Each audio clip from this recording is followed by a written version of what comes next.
And I want to thank all the women who support me. I have wonderful support systems from women of all types who seem dedicated to the notion that Terence McKenna can always be improved. I'm extremely grateful for that. The frontiers are enormous in that dimension. Okay. What I want to talk about tonight is the notion or the idea of a psychedelic society. When I spoke at Santa Barbara at the Psychedelics conference, whenever it was, last May, a year ago, my contact lenses failed me at a critical point in my lecture, and I simply had to wing it. And later, when I played this tape back, I heard this phrase, psychedelic society, and I had never used it consciously in a lecture. But because I had said it, and because there had been a ripple of resonance to it from the crowd of people there, I began to think about it.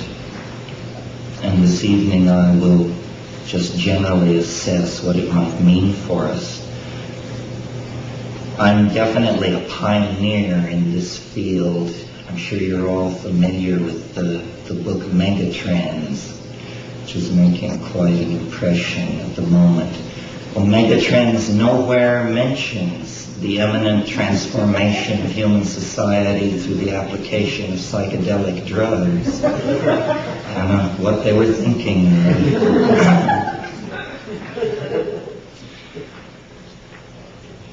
What I think a psychedelic society, what that notion means or implies to me in terms of ideology, is the idea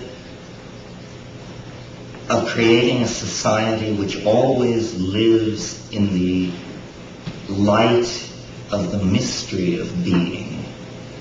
In other words, that solutions should be displaced from the central role that they have had in social organization. And mysteries, irreducible mysteries, should be put in their place.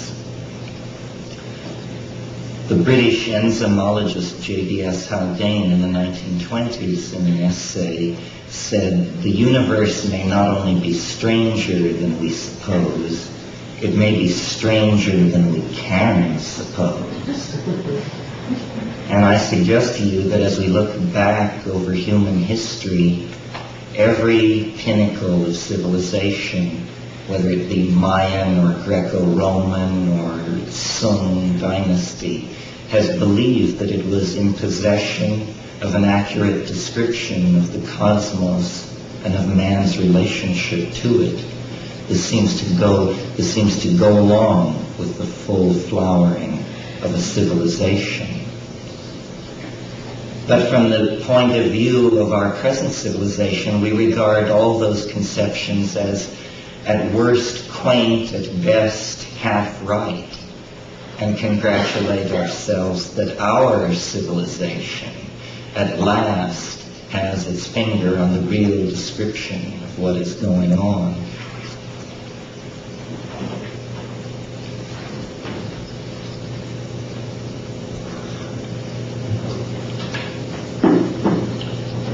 But I think that this is not true, and that actually what blinds us, or what makes historical progress very difficult, is our lack of awareness of our ignorance, and that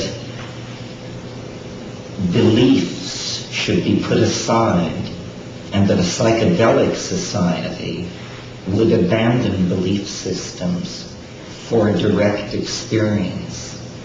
And this is, I think, much of the problem of the modern dilemma, is that direct experience has been discounted, and in its place all kinds of belief systems have been erected. I would prefer a kind of intellectual anarchy where whatever was pragmatically applicable was brought to bear on any situation, but where belief was understood as a self-limiting function.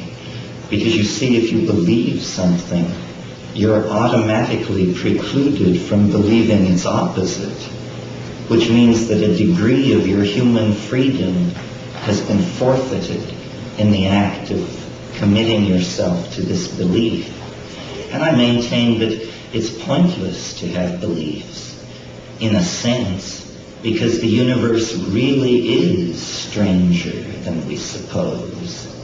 And what we need is a return to what in the 16th century was called the Baconian method, which means not the elaboration of fantastic thought constructs which explain, but merely a phenomenological cataloging of what we experience.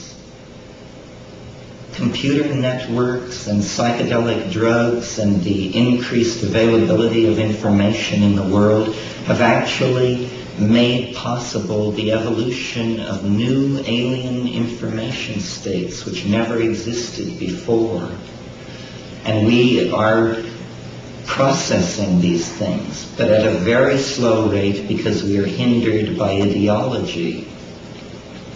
Now, I mentioned in an earlier workshop this afternoon that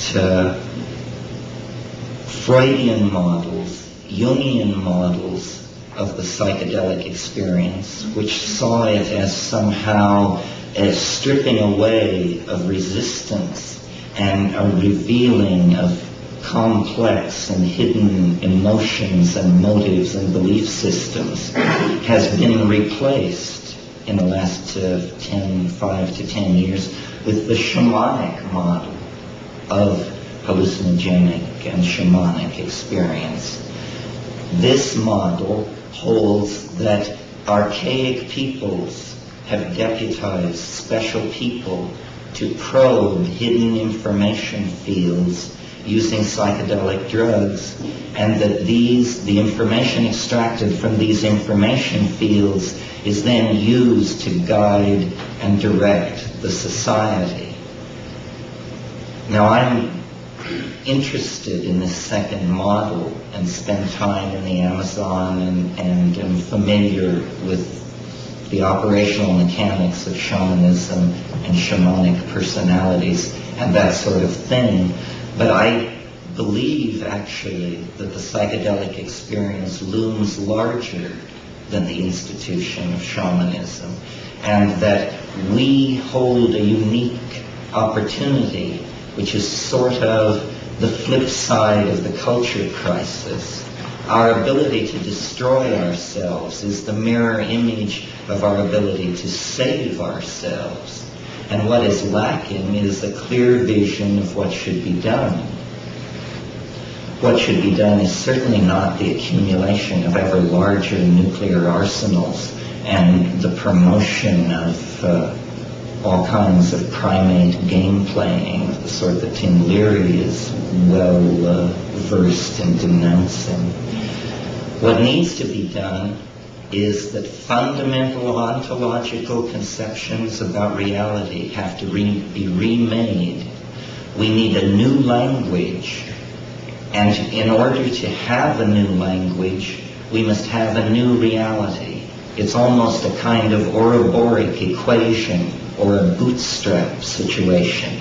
A new reality will generate a new language. A new language will fix a new reality and make it part of this reality.